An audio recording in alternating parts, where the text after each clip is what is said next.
Welcome everyone. This is the masterclass. My name is Patricknazareth.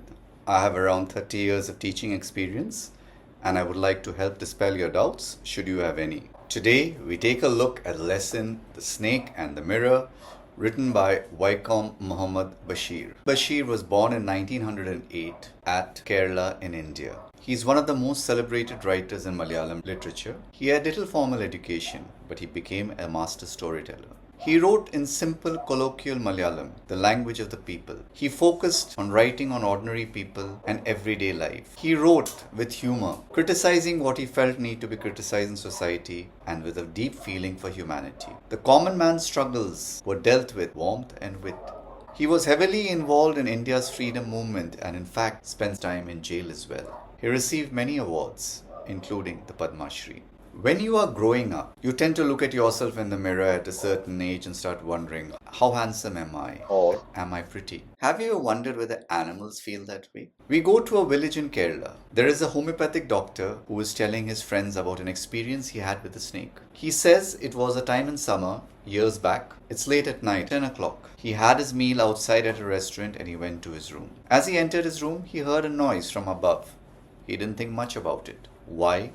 Because his room had no ceiling. It was just a beam with a tiled roof. That beam was a place where lots of rats ran up and down, so he was used to the noise. It didn't really bother him. He took out his box of matches, lit the kerosene lamp and put it on the table. The house did not have electricity. It was just a small rented room. Why did he have a room without any electricity? The doctor at that time was just starting his practice. He had very little money. He had about 60 rupees in his suitcase. What were his worldly possessions? Some shirts, some dhotis, and one black coat, which he was wearing at that time. So he takes off his coat, he takes off his shirt, he takes off his white vest, or as he puts it, his dirty vest, because it's no longer white. It's turned dark with the sweat and dirt. He opens the two windows in his room. His room looks out into the courtyard. He made his bed, he pulled it close to the wall. He lay down. It was a hot night, he couldn't sleep. He stepped out onto the veranda. There was no breeze blowing. Since he couldn't sleep, he came back to the room, sat down, pulled out his medical book and started to read. He heard the sound again. He did not think much about it. When he opened the book, on the table itself was a mirror. The doctor was a young bachelor. He was vain. He looked into the mirror and he thought, I should make myself look handsome. I'm unmarried. I'm a doctor. I should look my best always. He combed his hair, adjusted the parting so that he would look even better. Again, he heard the sound, but he didn't bother about it. He looked at his face in the mirror and he decided he is going to shave daily.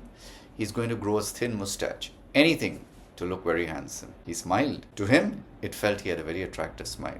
And he made a decision. He would try and smile for the rest of his life, no matter what, because at the end of the day, it made him look handsome. Again he heard the noise. Didn't bother, got up, walked to and fro across the room. While he was walking, a thought occurred to him. If I get married, let me look for a fat wife. And he had a reason for doing so. He thought that if I ever made my wife angry at me, she would not be able to chase me if she was fat. So thinking such pleasant thoughts about being handsome, about marriage, about looking after himself, he sat down at the table. All the sounds that he heard from above on the beam had ceased. Next thing, there was a dull plop. It was as if something had fallen just behind him, something like a tube or rubber like that. He wondered what it was and he turned to take a look. The next thing he knew, a snake, a cobra. And what does this cobra do? It comes across his shoulder, slithers down his arm, and coils itself around his forearm just after his elbow, and spreads its hood. It is ready to strike. He was petrified. He was so scared he couldn't move. He did not even tremble. It was as if he had been turned to stone. It was just about 3 or 4 inches from his face. At that time, he was very near death. And what was his thoughts? He thought of God. He asked the Almighty to save him. His arm began to pain. The snake had coiled itself around his arm and it was tightening its grip. His strength was draining and there was nothing he could do. If he moved even a little bit, the snake would strike. A thought occurred to him. If it did bite him, what medicines could he take? There were no medicines in his house. He was a poor man, a foolish man maybe in his own estimation. He called himself a foolish and a stupid doctor.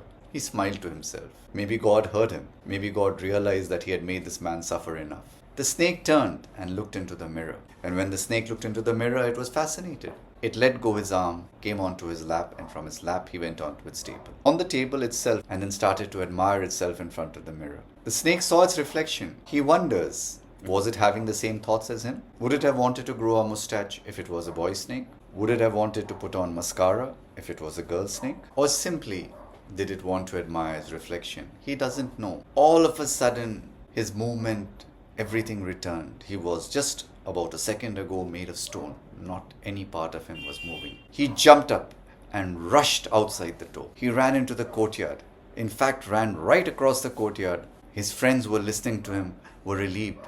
Thank God. And somebody asked him, "Doctor, is your wife fat?" He said, "No. Unfortunately, I got a thin wife who runs very, very fast." Somebody else asked him, "Doctor, when you ran, did the snake follow you?" He said he did not stop running until he reached a friend's house. There, he smeared oil all over himself, took a bath, and changed into fresh clothes. Next morning, around 8:30, he took his friend and a couple of other people down to the room to move his things away from there. But what do you know? There was nothing left in his house. Some thief had come in, seen that the door was unlocked, there was nobody in the room, such a lot of things lying around, and he had stolen everything. And he had insulted him as well. Why was that, you would say? Well, that was because he had left his dirty vest behind. And as the doctor puts it, what a wicked person, what a rascal. He could have taken the vest, he could have washed it, he could have worn the banyan. And somebody else asked him, "Did you see the snake the next day, doctor?" He said, "Never before, never since. But I do remember this, it was a snake, which was fascinated by how it looked." Who are the characters in the story then? The doctor, he's poor, he's young, he's a bachelor, he's concerned about his appearance. He has a sense of humor. He possesses the tendency to laugh at himself even in dangerous situations. The snake, or the cobra, it falls from the roof onto the doctor and is attracted to its own reflection in the mirror. The doctor's friends who are listening to his story. The thief, a character whom we don't meet, who steals the doctor's belongings. He obviously has a sense of cleanliness. He will not steal dirty things like the doctor's banyan. The doctor's wife, who was just mentioned, we know that she is thin and fast, the exact opposite to what he was looking for. What are the settings in this story then? It's a hot summer night around 10 o'clock. A small rented house in Kerala. Look at the description of the room. It's not electrified. It has a tiled roof with gables. It has no ceiling. There is one outer wall facing an open yard. There are 2 windows. Rats live in the beams that hold up the roof. There is simple furniture, a table, a chair, a mirror, and a bed. What are the literary devices used here? Irony. The doctor is being vain. He is examining his own beauty. And then the snake does the same thing. The doctor wants a fat wife who can't chase him. Instead, he gets a thin and speedy wife. Humor. Throughout the story, a thread of humor runs, especially concerning the doctor's vanity and the thief's cleanliness. Suspense. Tension begins to build as a snake coils around his arm. Foreshadowing. The repeated noises the doctor hears hint at the snake's presence. Parallel structure. The doctor and the snake both admire themselves in the mirror. Imagery. The vivid descriptions of the room, the snake, and the fear.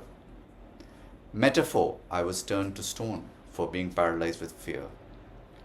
Simile, as if a thick leaden rod was slowly but powerfully crushing my arm. Self-deprecating humor. The doctor laughs at his own stupidity, his own foolishness.